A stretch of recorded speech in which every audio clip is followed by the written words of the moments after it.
प्रेम ना हो उस घर में कभी रविदास नहीं आता ना भगवान आता। जिस घर में पति का सम्मान न किया जाता, पति को भगवान की तरह नहीं पूजा जाता, उस घर में भी कभी भगवान को गुरु रविदास नहीं आता।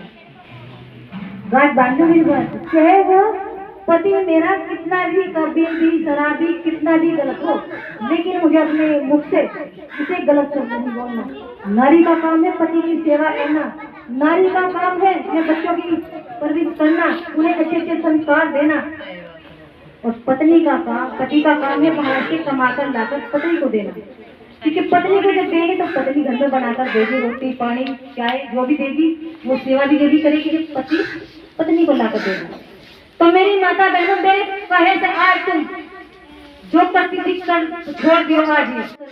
अगर तुम्हारे घर में भगवान और गुरु रविदास ना जा तो मेरा कान पकड़ लियो। मैंने की मेरा पति बीमार था, बिल्कुल लाचार था, और मैंने गुरु की भक्ति की और गुरु के बताए हुए मार्ग पर चली, और आज मेरा पति यहाँ बोल रहा है किसके कारण? उस परमात्मा के। क्योंकि बड़ा वो होता है जो दूसरों की बड़ाई करता है। मैं तो बहुत छोटी हूँ, इसलिए मेरा पति बड़ा है मेरे से, वो भगवान की तरह। आप सोचते हो कि पता नहीं क्यों रो रही है, लेकिन जो भगवान के नाम पर लगता है और गुरु के माध्यम से नाम पर लगता है और गुरु के माध्यम से भगवान से मिलन हो जाता है, तो वो रोता है भगत कि हे भगवान, मुझे तो तेने सद्बुद्धि दे दी, मेरी इन बहनों को भी सद्बुद्धि दी है, इन बहनों को भी वो ज्ञान दी है जो मेरा भाई को प्राप्त हुआ था। तो मेरी बहनों, मेरा मेन मकसद यही है कि तुम अगर जागृत हो गई, देवी से मत डरो, किसी देवता से मत डरो, किसी पिगम्बर से मत डरो, तुम अपने घर में रहकर किसी गुरु से पूछकर अपने घर में भक्ति शुरू कर दो। बस गुरु की तस्वीर होनी चाहिए और किसी की नहीं। अगर तुम्हारे घर में गुरु की तस्वीर है और अपने माता पिता की सेवा है, पति की सेवा, तो तुम्हारा भजन रोज हो रहा है। तुम्हें मंदिर मस्जिद में सीट झुकाने की जरूरत नहीं। अगर तुमने अपने पति को अपने माता पिता को खुश कर दिया तो समझो गुरु रविदास को खुश कर दिया, भगवान को खुश कर दिया। मेरी माता बहनों, अगर इन लोगों को नहीं खुश किया तो तुमने किसी देवता को खुश नहीं किया। जिमारे सतगुरु रे बताए दलाल करियो लालन की, जिमारे सतगुरु रे बताए दलाल करियो लालन की।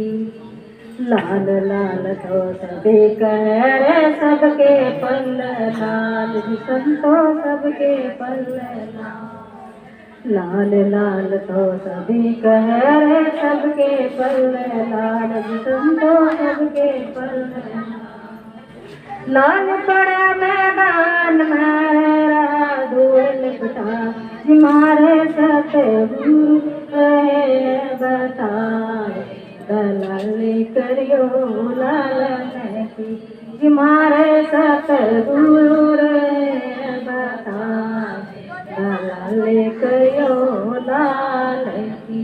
वो लाल क्या है? बात देखो आग लगी आकाश में, जल जल मेरा संसार, और संतना होते जगत में तो जल जाता संसार। ये जितनी आग ऊपर से बरस रही मेरी बहनों, ये हमारे संत जितने संसार के अंदर बैठे उन्होंने संभाला कि नहीं तो कभी की नष्ट हो जाती, कभी की नष्ट हो जाती। लेकिन हमारे संतों की ये मेहरबानी है, उनको हमें नमन करना चाहिए, उनका धन्यवाद करना चाहिए जो उन्होंने हमारे घर की आग को बुझाकर रखा। नहीं तो हर घर में लड़ाई होती है, हर घर में झगड़ा होता है, हर घर में बुराई होती है, लेकिन हमें बुराई त्यागनी पड़ेगी। फिर कहा कि लाल बड़ा मैदान में रहा धूल निकटा। वो लाल कहाँ है? वो लाल सत्संग के अंदर है। जो हम भूलो बैठे हैं वो सत्संग के माध्यम से हमें मिल जाता है। सत्संग के माध्यम से हमको भगवान के बारे में पता लग जाता है। तो मेरी माता बहनों,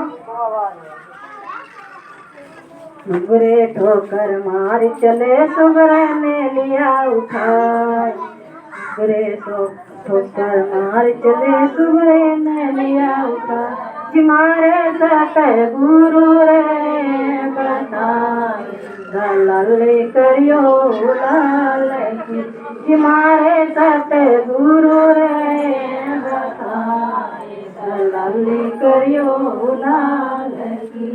लुगड़ी किसको कहते हैं जो साधु संतों की बात को नहीं मानते और भगवान की कथा को गलत बताते हैं, और सुगरे कौन होते जो भगवान की कथा में बैठकर आनंद से सुनते हैं और साधु संतों की बात को मानकर अपने घर में पूजा पाठ करते हैं, वो सुगरे हैं। तो मेरी बहनों, अपने घर में सब प्रेम से रहो, सुख शांति से रहो और भगवान की भक्ति करते रहो। इधर से अंधाया ताजी, उधर से अंधाया बज संतो, उधर से अंधा, इधर से अंधा ताजी, उधर से अंधा जी संतो, उधर से अंधा। अंधे को तो अंधा मिल गया, अंधे को तो अंधा मिल गया, रास्ता कौन बताए जी मारे सत्य गुरु रे बताए, दलाली करियो लालची जी मारे सत्य गुरु रे बताए, दलाली करियो लालची। मेरी बहनों, ज्ञान उससे पूछिए जिसको पता हो। अगर किसी यानी कि आपको यहाँ से सपोज करो भगवानपुर जाना पड़ गया और आपको रास्ते का नहीं पता, और आप किसी अनजान से पूछ लो कि मुझे भगवानपुर जाना, मुझे रास्ता बताइए भैया, अगर उसको पता होगा तो सीधा बता देगा रास्ता, वो जा रहा भैया तुम इस तरह निकल जाओ। अगर तुम्हें रास्ते का नहीं पता उसको और तुमने उसको पूछ लिया तो तुम भी बहक जाओगे, रास्ते में बिछड़ जाओगे, पता नहीं लगेगा। तो गुरु ऐसा बनाइयो, कहा है कि पानी पियो छाड़ कर गुरु बनाइए जान, तो गुरु की परख करियो कौन गुरु सही है कौन गलत, कि वो भगवान के बारे में जानता है, भगवान की भक्ति करता भी है या नहीं, या हमें सही भक्ति बता भी रहा है भगवान की या नहीं। तो मेरी माता बहनों, गुरु सब बढ़िया, हम खराब है, हम गुरु की बात मानते नहीं, अपनी मनमानी करते हैं। गुरुमुखी की पहचान है, जो गुरुमुखी होता है वो गुरु की बात को मानकर अपने घर में सही कर्म करता है। दारू नहीं पीता, भांग नहीं पीता, मांस नहीं खाता, किसी का दिल नहीं दुखाता और किसी बहन का निरादर भी नहीं करता। वो सब माता बहनों को आदर सम्मान से बैठाता है। एक तरफ तो हम देवियों को पूज रहे, एक तरफ हम अपनी माँ बहन बेटी को गाली दे रहे, क्या फायदा हुआ?